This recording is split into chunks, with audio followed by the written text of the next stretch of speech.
nga ɗoma tonanam hak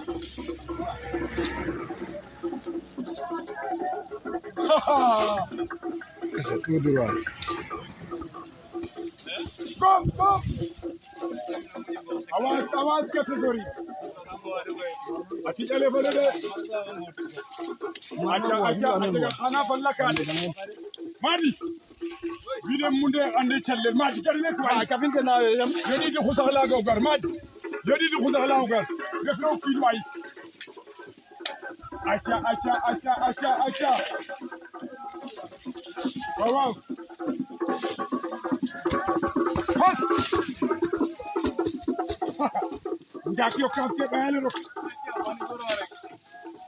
aywa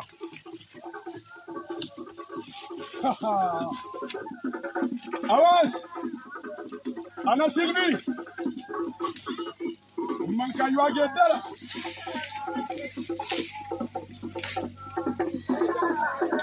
aywa sabu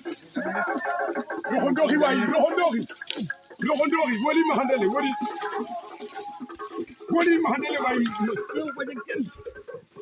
genoxi mamagu madi jana barkiro yoni dam bo pare bi da am problème non madi fi ndang rek wag nga njom hay bayaw kina ma frele nyam sa bebedi kay de eti somtin mana gari way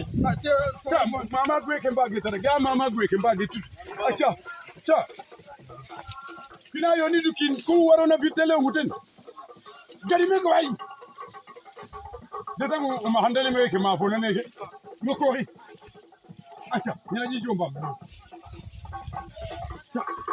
ta way gari da ku pele da bite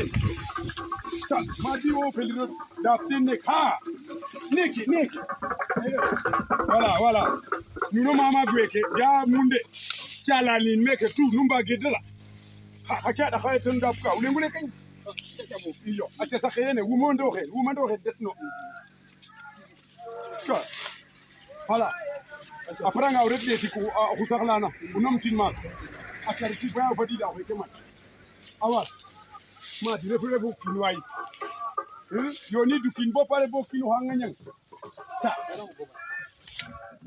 e buldor yoni da buldor la mala hey rajole fata matida mbeke way hey rajole matida mbeke way pour une sens